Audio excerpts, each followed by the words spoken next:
Hello dear audience और क्या हाल चाल आप लोगों के। Welcome back to APS review. Junior NTR की 30वीं पिक्चर थिएटर्स में रिलीज हो चुकी है। देवरा चुन चुन मारेगा ओ या भाई साहब, थोड़ा तबीयत खराब इसलिए साउंड कार्ड मेरा थोड़ा ख़राब हो रखा है, तो आवाज़ में भी थोड़ी दबी देवी है। पर भैया आज के इस वीडियो में हम रिव्यू करने वाले हैं देवरा।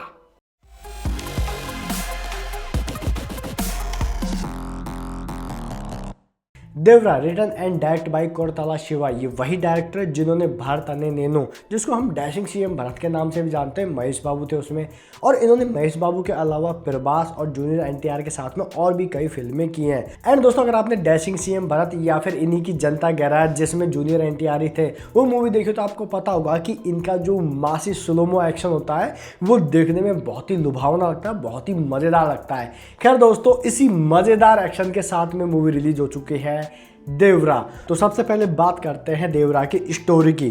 तो इसकी स्टोरी डिसेंट सी, आपको बहुत ज़्यादा दिमाग लगाने की जरूरत नहीं पड़ेगी। एंड मैं ये कहूँगा कि इसकी स्टोरी में आपको कई जगह पर पता लग जाएगा कि आगे क्या होने वाला है। हालांकि इसका जिस तरह का क्लाइमेक्स रखा गया है पार्ट 1 के अनुसार वो डिसेंट है एंड आपको वो मज़ा देगा। जैसे बाहुबली पिक्चर के एंड में आपको मज़ा आ गया था ना कि कटप्पा ने बाहुबली को क्यों मारा, तो उसी तरह का कुछ एक एंडिंग देने का यहाँ पर प्लान किया। लेकिन वो कुछ हद तक वर्क करता है और कुछ हद तक नहीं करता। लेकिन आपको स्टोरी का एक मोटा मोटी आइडिया देता हूँ। तो यहाँ पर समुद्र के बीच में टापू टाइप की कुछ जगह होती है, उस पर 4 गाँव बसे होते हैं।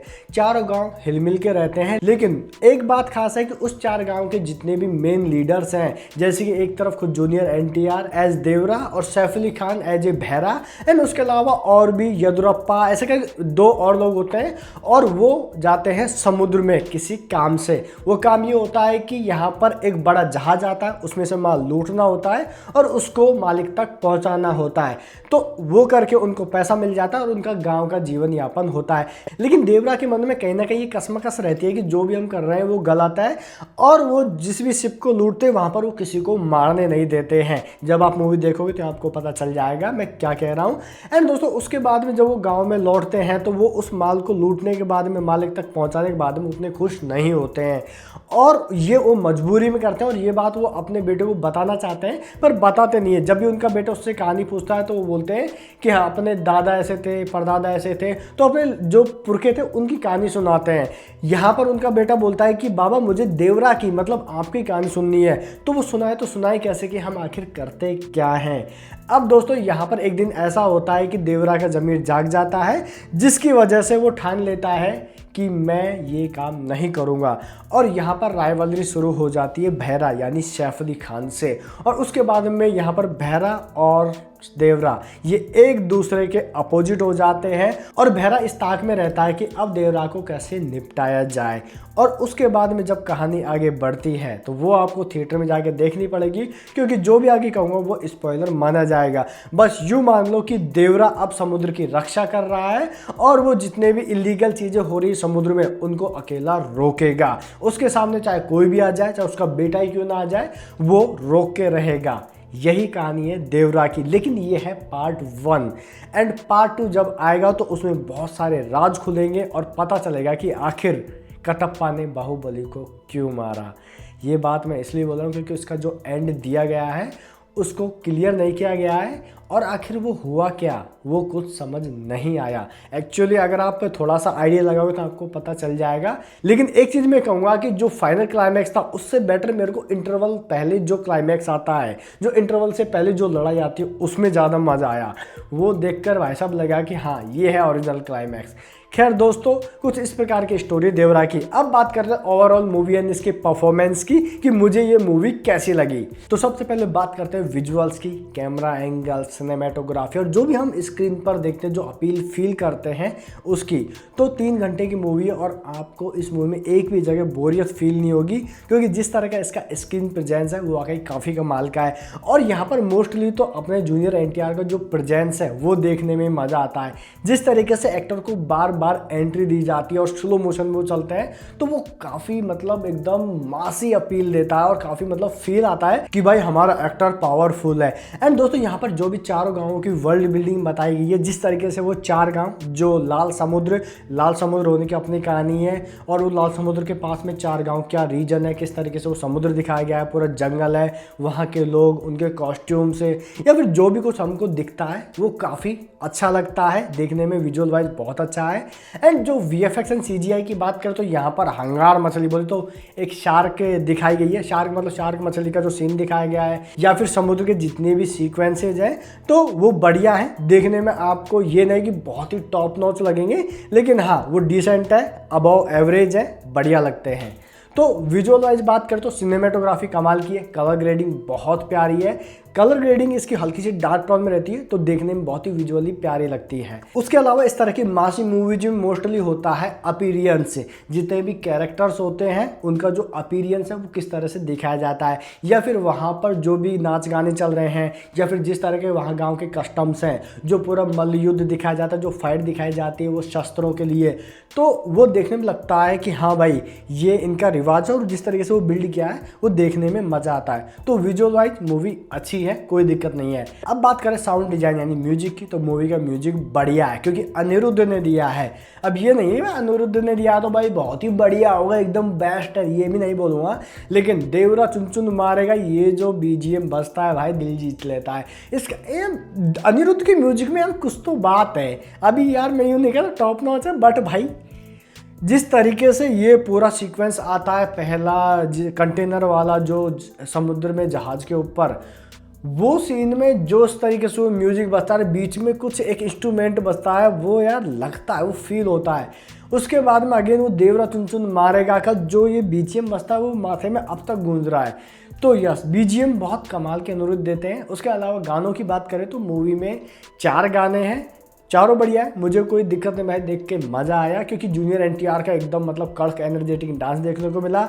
एक जगह पर वो पी के मस्त हल्के से मस्त ठुमक रहे हैं, एक जानवी कपूर के साथ उनका है गाना, तो वो बढ़िया लगता है, कोई दिक्कत वाली बात नहीं है, मतलब आप उनको ईजिली इंजॉय कर दोगे। तो मूवी का म्यूजिक बढ़िया है। अब बात करते हैं एक्टर्स एंड उनकी परफॉर्मेंस की। तो सबसे पहले जूनियर NTR जिनके लिए भाई हम मूवी देखने गए हैं, तो वाह यार इस बंदे की जो स्क्रीन प्रेजेंस है ना वो बेहद कड़क है यार, मतलब यार क्या बताऊं, जिस तरीके से इनका स्लो अपीयरेंस आता है, जिस तरीके से इनकी फाइट दिखाई जाती है, जिस तरीके से एक सीन जो आता है यहाँ पर सैफ अली खान को पानी में लेके कूदते हैं वो वाला सीन आता है एक भाई, मतलब यार ये स्लो मो के साथ में एक मासी हीरो को एकदम बैकग्राउंड म्यूजिक के साथ में दिखा के हमारा दिल का जीत लेते हैं, समझ नहीं आता, ये बहुत कमाल का लगता है। जूनियर NTR का जो प्रेजेंस है टोटल इसमें, अब उनकी एक्टिंग की बात करें तो भाई बढ़िया है। और अच्छी बात ये है कि मैंने हिंदी वर्जन देखा, जूनियर NTR का जो डबिंग किया है वो खुद जूनियर NTR ने ही किया है हिंदी वर्जन में। कुछ जगह आप नोटिस करोगे उनकी जो डबिंग है उसकी आवाज़ थोड़ी पतली हो जाती है, कुछ जगह आप ये नोटिस करोगे, लेकिन ओवरऑल अगर एक्टिंग की बात किया जाए तो भाई एकदम कड़क उतरे हैं। जिस तरीके से उनका इमोशंस है वो हमारे दिल को छूते हैं। उनका एक डायलॉग याद आता है कि एक लड़का होता है वो मर जाता है, उसकी माँ को बोलते हैं कि मैं तुमको देख नहीं सकता इसलिए तुम्हारे चरणों को देखकर मैं बोल रहा हूँ कि तुम्हारे बेटे की मौत का जिम्मेदार मैं। उसे एक डायलॉग आता है तो वो सीन एकदम इमोशनल कर देता है, मतलब आपकी आंखें हल्की सी ऐसे नम कर देता है, रोने नहीं लग जाओगे डोंट वरी, बट हाँ वो एक फील देता है। तो यहाँ पर उनमें इमोशन तो है एंड साथ में एक्शन सीक्वेंस उनके जो वाकई काफ़ी कमाल के हैं, उनको देखकर मज़ा आता है। एंड यस जूनियर NTR मज़ेदार भाई कमाल। एंड भाई स्टैंड आउट करते हैं सैफ अली खान, ओहो हो, इनका अपीयरेंस ले लो भाई, आपने लंगड़ा त्यागी देखा है ना अपना ओमकारा वाला, वैसा लाल कप्तान हमने देखी है और ऐसा इंसान यहाँ पर बहरा बना है। ऑब्वियसली यार ये आराम से करते हैं, ऐसे जो नेगेटिव किरदार होते हैं वो सैफ अली खान बहुत इजी तरीके से करते हैं। ये जो अपने आप को स्क्रीन पर घिनौना प्रेजेंस करना होता है ना कि ये तो हरामी आदमी है, वो अपने आप को वो पूरा प्रेजेंट कर पाते हैं। और सैफ अली खान का जो लुक है, घुंघराले बाल, यहाँ पर काजल पूरा बिखरा हुआ है, डैम यार लगता है भाई बहुत डेंजर गुंडा है। गुंडा मतलब विलन एक्चुअल में काफ़ी पावरफुल। उसके बाद में प्रकाश राज इसमें एक तरीके से नरेशन का काम करते हैं, उनको दिखाया जाता है और जो अपने देवरा होते हैं उनके वो कुछ लगते हैं, उनका वो सपोर्ट देते हैं। उसी गांव के वो आदमी है, बूढ़े वाले आदमी, तो वो शुरू से उनका सपोर्ट करते हैं। उसके बाद वो उनके बेटे का सपोर्ट करते हैं। तो मूवी को एक नरेशन देने के लिए यहाँ पर प्रकाश राज का काम है एंड बाकी जितने भी एक्टर्स हैं सबने कमाल काम किया है। उसके बाद में फीमेल एक्ट्रेस की बात करें तो यहाँ पर हैं जानवी कपूर एंड उनका काम मैं कहूँगा ब्यूटीफुल है, क्यूट है। उनका जो स्क्रीन प्रेजेंस है वो खूबसूरती दर्शाने के लिए, देखो उनका कोई मेजर इंपॉर्टेंट रोल नहीं है कि भाई उनके होने और ना होने से फिल्म पे कोई फ़र्क पड़ जाता। हो सकता है आने वाले पार्ट 2 में उनका एक बहुत ज़्यादा इंपॉर्टेंट रोल हो, लेकिन इस मूवी में केवल वो फ्लर्ट करते हुए नज़र आई हैं अपने देवरा के बेटे वरा को, और बस उनका एक क्यूट सा ब्यूटीफुल सा प्रेजेंस इस मूवी में था। तो उनके लिए ये नहीं कह सकते कि उनको ऐसे ही ले लिया, एक्चुअली वो काफ़ी अच्छी लग रही हैं।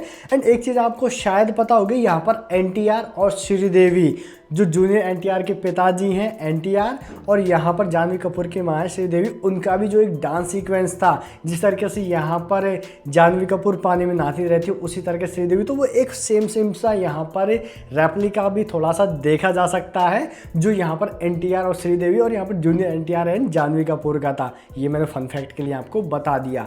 अब बात करो ओवरऑल मूवी की पॉजिटिव एंड नेगेटिव्स की, तो पॉजिटिव यही है कि मूवी का जो अपील और अपीरियंस है वो वाकई काफ़ी कमाल का है। एंड टू बी ऑनेस्ट बताऊँ तो मूवी का फर्स्ट हाफ मुझे ज़्यादा अच्छा लगा, सेकंड हाफ मुझे थोड़ा स्लो लगा। इवन फर्स्ट हाफ के जो फाइट थी इंटरवल से पहले वो मुझे सेकंड हाफ से ज़्यादा बेटर लगी। एंड दोस्तों क्योंकि ये मूवी पार्ट 1 है तो आपके बहुत सारे सवाल अधूरे रह जाएंगे, और इस मूवी की जो एंडिंग, जो क्लाइमैक्स के बाद में हमको जो फाइनल एंडिंग दी गई है, तो वहाँ पर हमारे लिए सवाल छोड़ा गया है कि आखिर कटप्पा ने बाहुबली को क्यों मारा। उसी टाइप का यहाँ पर हमको दिखाया है, लेकिन वो हमको उतना ज़्यादा कन्विंस कर नहीं पाता। उसको देखकर हम पहचान जाते हैं कि ना गड़बड़ है, ये इसने नहीं किया है, तो ये वाली फील आ जाती है। लेकिन क्यों किया है ये सवाल ज़रूर रहता है कि वो इतना स्ट्रॉन्ग आदमी, वो चाहे तो कुछ भी कर सकता था, लेकिन फिर भी ऐसा किया क्यों, तो ये सवाल जरूर यहाँ पर खड़ा हो जाता है। एंड दोस्तों इस मूवी का एक नेगेटिव पॉइंट मुझे ये भी लगा कि मूवी में आप चीज़ें प्रेडिक्ट कर लेते हो। कई सीन्स या फिर कई सीक्वेंस ऐसे हैं जिनमें आपको कंफ्यूज करने की कोशिश की जाएगी, लेकिन आपको आइडिया रहेगा कि अब क्या होगा। तो वो जो वाला जो फील है वो इसमें आपको मिलता है। इसकी वजह से जो इसका जो रन टाइम है 3 घंटे का, 2 घंटे और 50 मिनट के आसपास का है, तो वो आपको थोड़ा सा लंबा फील होगा। ये अगर 2.5 घंटे के आसपास की मूवी होती और थोड़ा सा और फास्ट पेसिंग होती तो अच्छा होता, क्योंकि यहाँ पर जितने भी सीक्वेंस दिखाए गए, फाइट का हुआ, चाहे ऊपर कंटेनर का पूरा सीन जो चलता है, तो इसको बहुत ही तसल्ली से और बहुत ही लंबे ड्यूरेशन के लिए दिखाया गया है, तो उसको फास्ट किया जा सकता था। बाकी मैं ये नहीं कहूँगा कि वैसा आपको मूवी बिल्कुल ही बोर कर देगी। एक्चुअली ये मूवी एक्शन के मामले में एट जूनियर एनटीआर और सैफ अली खान की जो राइवलरी है और इन दोनों की जो प्रेजेंस को जिस तरीके से दिखाती है, उसको देखने में मजा आएगा, उससे आप बंधे रहोगे। तो टू बी ऑनेस्ट बताऊं तो एक हीरो और एक विलेन का स्ट्रांग होना और एक दूसरे के प्रति उनको मारने या फिर उनको बचाने का स्ट्रांग रीजन होना, ये अपने आप में स्क्रीन पर बांधे रखने के लिए काफ़ी हैं। तो दोस्तों इन सभी चीज़ों को ध्यान में रखते हुए मैं इस मूवी को रेटिंग देना चाहूँगा 3 आउट ऑफ 5 स्टार। बाकी भैया अगर आपने ये मूवी देख ली है तो मुझे कमेंट बॉक्स में कमेंट करके बताएं कि आपको ये मूवी कैसी लगी एंड आपको जूनियर एनटीआर और सैफ अली खान का जो स्क्रीन प्रेजेंस है या फिर जिस तरीके से उनका कैरेक्टर डेवलप किया गया है वो कैसा लगा। आई होप आपको ये रिव्यू पसंद आएगा। पसंद आए तो वीडियो को लाइक कर दीजिए, दोस्तों के साथ शेयर कर दीजिए, चैनल पर नए तो चैनल को सब्सक्राइब जरूर करें। और गला थोड़ा ख़राब है, आवाज़ थोड़ी दबी आ रही होगी, उसके लिए माफ़ी चाहता हूँ। मिलते हैं अगले वीडियो में, तब तक के लिए जय हिंद, वंदे मातरम।